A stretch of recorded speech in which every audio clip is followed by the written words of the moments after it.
Welcome everyone to Preventing Burnout.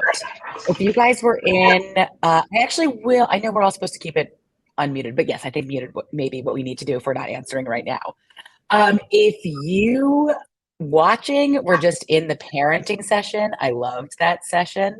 And it is a very good segue into preventing burnout because they're pretty closely related, although not mutually exclusive. Big Venn diagrams out there. I am going to ask my co-panelists. I do think we need to mute here, just so we don't get a little bit of background noise. I am your moderator for this panel. My name is Tisch Sussman. I am the host of the podcast called She Pivots.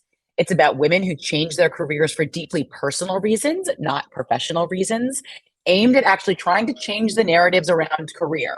We all make decisions all the time that are a mix of personal and professional, but we really only have our professional in our professional narratives. Sorry, that is my nanny sending me pictures of my kids trick-or-treating. Let me silence that.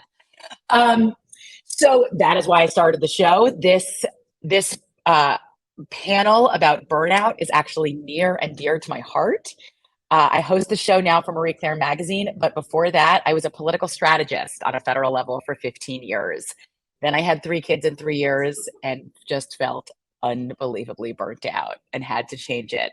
So that's the quick background on me, why we started this, and how I came to join you guys. And I'm very excited to learn from our panelists. So we can actually just go around, introduce ourselves, and a little bit about what we do and maybe what got us here. So I'll just name us as we're going around, as I can see us on the screen. Sam, can we start with you? Hi, you guys. Great to meet you, Emily, as well. Thanks for being our moderator. I am Sam McKenna. I am the founder of Sam Sales Consulting. I've been in enterprise sales for about 15 years. And then after breaking quite a few records in corporate and finishing at my holy grail of LinkedIn, I wondered what could I do to support others and to make more positive impact. So I'm proud to say, are an all-women team of 14. We've been in business for about 3 years and have 160 clients. And that is me in a nutshell. Great. Ciera. Good morning, everyone. Ciera Parks here. I am the Vice President of People Operations and Culture at Vangst. And Vangst is the nation's largest hiring platform in the cannabis industry. We are specializing in making sure that great companies are matched with great talent in the seed to sale and coast to coast in the cannabis industry. Thanks, Jessa. Hi, I'm Jessa Messina, and I'm the founder of YoJo, which is a corporate wellness company. And I have an online portal with anytime content that employees can access on everything burnout related, which is why I'm here, DEI and ergonomics and all the other stresses that they're experiencing in this moment. And I teach a lot of live workshops as well. Thank you. Stacy? And I am Stacy. I am the Senior Director of People at Dashlane, and we are a password management application, and we are making security really simple for organizations and their people. Perfect. I'm so excited to get into the content and learn from all of you. Jessa, I'm going to start with you. We know that burnout reached an all-time high during the pandemic. We saw the effects of the Great Resignation as people sought more balance in their lives. Now that we're kind of coming out to the other side, have the burnout issues really gone away? What have your observations been this year? So I was really excited to answer this question because it's something that I'm thinking about every single day. I teach a lot of workshops every week that are somehow at least related to burnout. And I ask people on the workshop, what drew you to this today? What do you want to get out of it?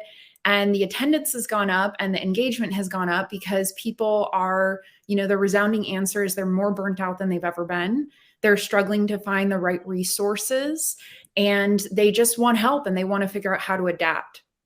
And it really makes a lot of sense because this is not what our nervous systems are built for. When lockdown ended, the unprecedented times did not. We all have whiplash from adjusting to change and the change fatigue that comes with things that are either in the political realm, the social realm, the financial realm, even institutionally within companies, reorgs, layoffs, and people haven't gotten the chance to rest and recover. So in terms of burnout, what happens when we are burnt out is that our nerves are literally fried. So we actually have neurological damage, and this can be long lasting. It doesn't have to be, but it can be long lasting if we don't get rest and recovery. And when we are in a constant state of stress and hyperarousal and being alert and waiting for the next change, we don't get that type of rest. And so right now, what really the move needs to be is being compassionate and understanding that this is a long-term issue. It's changing the way that organizations operate. It's put all of our back against the wall, and it's asking for a new model and a new iteration of how we work. And that does not have to be a bad thing. In fact, what it requires is a lot of care. Self-care is not the answer. It's a combination of self-care and community care and people caring for each other and figuring out what that looks like on an institutional level. And so I think that it's going to bring out better reciprocal exchange between an employee and an employer, and all of our values are, changing, and it's asking all of us to be a better version of ourselves. So I see this as a positive, but definitely not as a short term. Sam, the pandemic didn't create burnout, but it did change it. So how has your approach to tackling burnout changed in the past 2 years? What are some, let's get real. What are some practical strategies you'd recommend to other leaders for preventing burnout on their teams? I think a couple of things, Jessa. I couldn't agree more with what you said, right? Thinking about how to work together, how to bring in compassion, empathy. I think a couple of things that are really important. So one, just being mindful that burnout is so different in the pandemic simply because we don't have these little breaks that we had before, right? How many of us are back to back to back? Literally, there's no way for us to say, I'll be late, I'm going to run to the bathroom, because we just don't do it. So then we just sit here for 8 hours and then run to the bathroom at the end of the day. So being mindful about that first as a leader, I think is super important. Take a look at the people that report to you's calendars, right? Are they back to back all day? When are you getting emails from them? Are you getting Slacks at 11 o'clock at night? Are you getting emails on the weekends? Being mindful to that visibility is key. And then I think the empathy that you show when somebody says, I am burned out, I need some help, right? Because even some of our top performers, if we say you need some help, you need to take a break, they're like, no, I'm fine. And then eventually, if you're like me, you crash about once a quarter and you're like, I need a break. So I think the thing to think about is that empathy, right? Catherine on my team's a really good example of that. She proactively talked about how she had dropped the ball on a few things and then said, I think I need some time off as I figure out my new nanny situation, all of that. And my first response to her was like, how do we work through this together, right? Can we as a team take on some of your tasks and responsibilities to give you some time off? And even just having, a leader who cares about you, who empathizes, who asks questions about your personal life, can go such a long way to just to be made to feel like you're cared about, and supported as an organization. And I'll say just one more thing. Even if you work for a company whose culture just isn't that, you as a leader can be that for your people. You can be the umbrella to form a team of empathy and focus on eradicating burnout, even if your company isn't that way. I think I need to start taking some of your advice when you were describing going, and then burning out once a quarter. That's pretty much the only way I've worked my entire career. So Same. I need to think about it.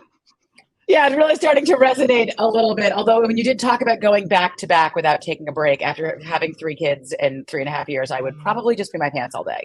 So that I will try not to do. We'll leave you with that visual, everyone. Yeah. I want to make this really real and practical for people. So, Stacy, we're going to bring it to you. We know that in growing teams, in particular, are susceptible to burnout. I think for that reason, right? Like we go and go, we rest a little, and we go and go. So, why is it, and what can leaders do to tackle the burnout as the businesses scale? Yeah. So I'm actually going to piggyback a little bit on what Sam was saying too about like how much leaders can have an impact, right, in this. And my background is primarily coaching leaders through really high growth, high scale situations. And the studies show, right, that burnout really is happening when people feel like they're being treated unfairly, right, or not being supported by their managers. So a few things that I've seen most critical. The first one is really focusing on development for people, right, and making sure that they feel really challenged. Doesn't mean that they can't do other things that are executional, right, or just need to get done, but making sure there's some component to their work that feels like they're growing as individuals, right, and getting closer to their goals and trying to find that balance. I also think making sure that people understand the timing of what's happening, right? I think it's a really big misconception that you can't ask people to do more than usual, right? Or take on a slightly higher workload, right, than might be normal. I think you definitely can do those things, but you need to be really clear about why are you asking that, right? How does that tie to a company or business goal, right? That's really critical. And what does the timeline look for that, right? I think people are really adaptable and they can take on more as long as they know why they're doing it and how long that should last, right? What to expect there. I also think that something I've been talking a lot with my managers about recently is reviewing what's happening, right, administratively on calendars. A lot of these meetings that we have scheduled, they're reoccurring. They've been there for maybe years. They're really big groups of people. Are those still adding a lot of value, right, to everyone in that group? Is that the right use of time? And I think we sometimes just sit through them and forget to ask these questions. So I think the first step there, leaders like going through their own calendars, right, reviewing are there meetings that they have scheduled with people, and reviewing the impact for that, and then encouraging your team to do that too, right? If your direct reports are telling you they're sitting in meetings and they don't feel valuable, something's wrong, right? And opening up the opportunity for those conversations. Keeping one-on-ones really consistent, I think, is so critical. My managers that have really regular check-ins with their teams, burnout, right, can occur from something that was really small to start with. And I think managers and leaders checking in with people, figuring out if a company's scaling, right, moving really fast, there's a lot of decisions being made. Not everyone will agree with all of the decisions being made. Having a manager to talk through any frustration, talk through more context, right? You can prevent something that started off really small growing into something larger, right? And turning into more of a full-scale burnout scenario. And then the last one's kind of a freebie, right? But when thinking about culture, right, and how having to like reform what that looks like in a more remote world now, it's not the talking about happy hours, right, and team events, right, and forcing people to do these things after work that they're not really interested in, right? We've seen the studies on that show that can actually contribute to burnout, right? But finding smaller ways throughout the day that are more natural, right? Sending something funny in a Slack channel, right? Sending a meme, sending a picture of your pet, right? Doing something funny on your laptop. Having like leaders really model that like genuine lightness, right, in the day-to-day helps people feel supported, like they have a team in place, like they can be authentic at work. And a lot of that I feel like can calm people, right? And again, even if you're working really hard, if you feel like you have a manager, right, or a peer that you can laugh with, it does alleviate that short period of time, right, where you maybe need to do more. Can I piggyback just on that with Stacy real quick on the Slack channel? We have something at Sam Sales very maturely called Oopsie Poopsie, and it is one of our Slack channels, and it's where we share gaffes throughout the day. So this could be things we do with clients, or we accidentally write one vowel versus another, or something that happens that's disastrous very embarrassing in our personal lives. And it's such a light way to get to know each other, share information, and build rapport, just like you said, Stacy, in a light way. So love it. Great insights there. And Ciera, I want to bring you into this high growth conversation. You're in a high growth industry. All of your clients you're staffing are high growth. So how do you talk to your clients about how to prevent burnout in these high growth companies? Yeah, I think one of the things that's happening in scaling organizations, there's three major types of burnouts that those organizations are going to see specifically, right? So the first one is the overload. I am doing too many things. I'm overwhelmed. I have too much work. And so then the next one you'll see is neglect. And this is a person who's saying, there's so much going on that I don't know what to focus on. I don't know what my priorities are. I'm just working towards goals and just trying to check some things off, but my priorities keep changing. And then in the middle, you have something along the lines of a true, like, under-challenged person. And this is someone who's saying, look, I'm doing a lot of things right now at the organization, but none of them are challenging me enough to say that I'm stimulated, I'm motivated, or I'm extremely interested. And you know, in scaling organizations, all three of those things are happening, right? You have people who are extremely busy, you have people who are doing some repetitive tasks, and then you have people who say, look, I'm just not quite feeling it today, right? I'm not quite hitting my mark. I don't know what's next for me. And so when I'm talking to my clients about, hey, what should we really be considering here? What should you be doing for your people? There are definitely a handful of recommendations that I have. And the first one is to check in on your people, right? We forget that so often. No one said anything to me, so there must not be a problem. And that couldn't be the furthest from the truth of burnout. it is one of the things that I think people will come to you the least often about because they feel bad about saying, hey, I'm overwhelmed. And if I say I'm overwhelmed, what does that mean to my manager? Does my manager think I'm slacking off? Am I going to make a mistake? And so people don't want to admit that. So check in on your people, see how they're doing. What do they need? Just let them know that you're here for them if something does happen. As a good leader, I would say it's always important for you to say and mean that if you need help, I'm here. Let me know what barrier I can remove. Is there something that I can help you with over the weekend? Is there something I can pick up for you while you go out and have a doctor's appointment or play with your kids or whatever it might be?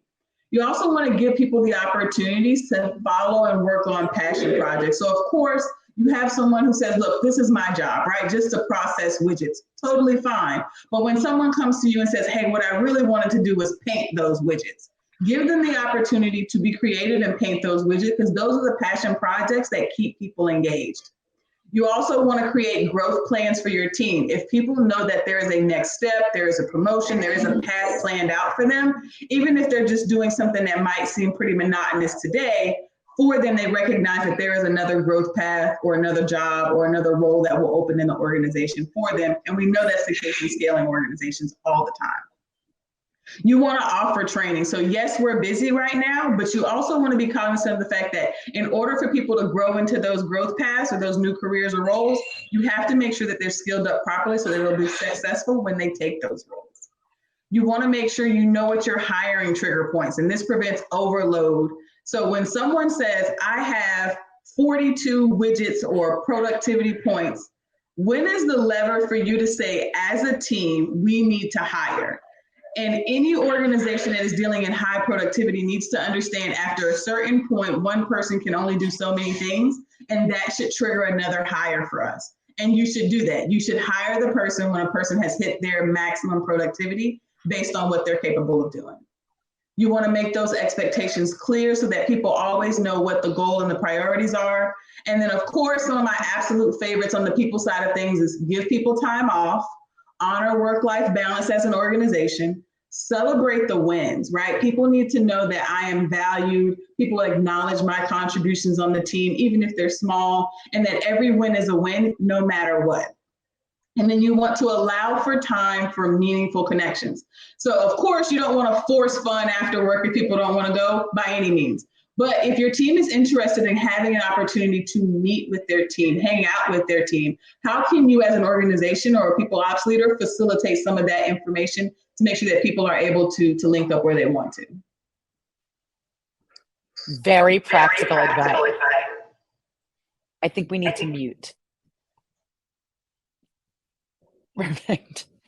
So Sam, I'm going to come back over to you. Burnout can be so personal, so it can be hard to spot. But what are the signs that leaders should look for in identifying early signs of burnout in their teams? I think, first of all, Ciera, holy moly, great job. That was incredible, like such great tangible stuff. I think from the signs of burnout, right, exactly kind of what I mentioned before, looking at their calendars, looking at when they're responding to us. I think also the point about the unnecessary meetings. We just did this internally. We've had a marketing meeting every single week, but then we found that with new meetings, it became unnecessary for us to do these every week. Now we could do them bi-weekly, or bi-monthly. So I think just important things to look at to make sure, and we're not even just looking for signs for burnout, but we're proactively removing those barriers to burnout.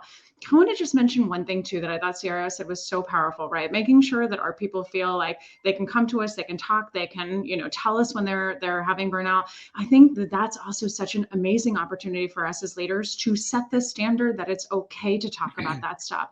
They're looking to us to see, is there psychological safety here? Can I share my grievances? Can I share what's going on, that I am burned out? If I say I'm overwhelmed, will I be seen as a slacker, or will somebody take me seriously, right? So there's so many things that we can do to set that standard as leaders.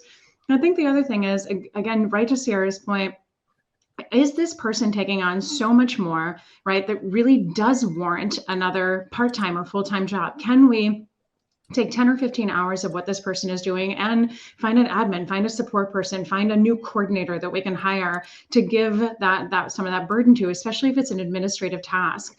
And I would say, look at the individuals that are hardworking, hard charging, back to back to back all day.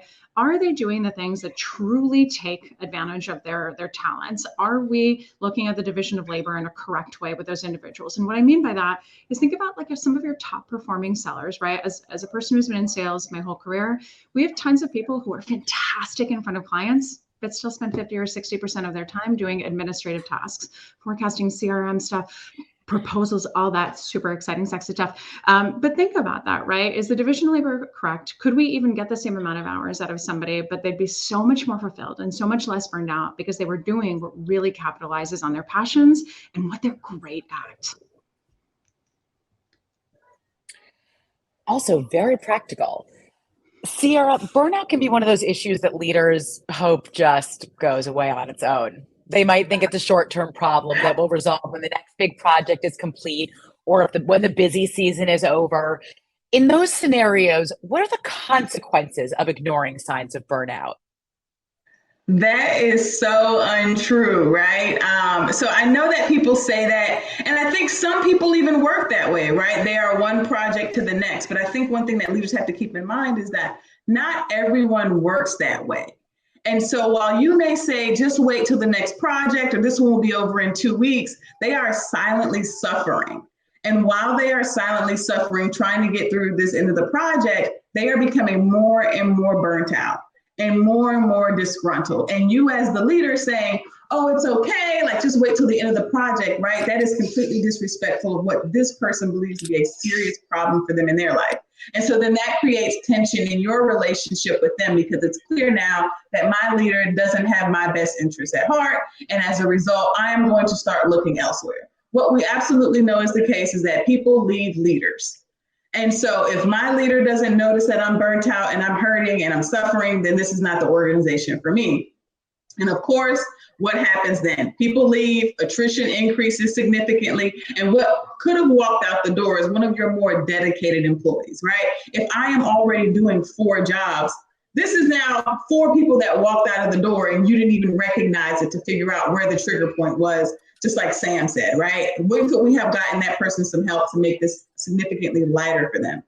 And then you have things that creep in like workplace stress, feeling undervalued. They become disconnected with their leader and they believe that the leadership's perspective, and not just that one leader that manages them, but the leadership team as a whole doesn't understand what it's like to be an employee at the lower level, doesn't understand what it is to do the day-to-day work. And that is the biggest burn, right? Now, because there is a complete tension between who is doing the work and who is leading the organization.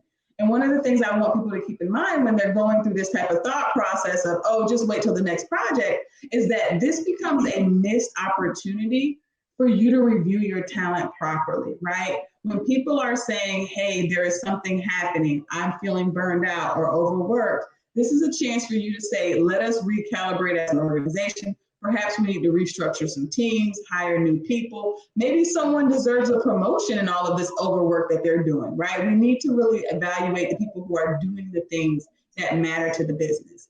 And then what people really don't realize or think through is if a person mid-project says, you know what, I'm over it, I'm out, this is no longer a good fit for me. How often is it that a person says to you, hey, I'm gonna give you enough time to hire my backfill.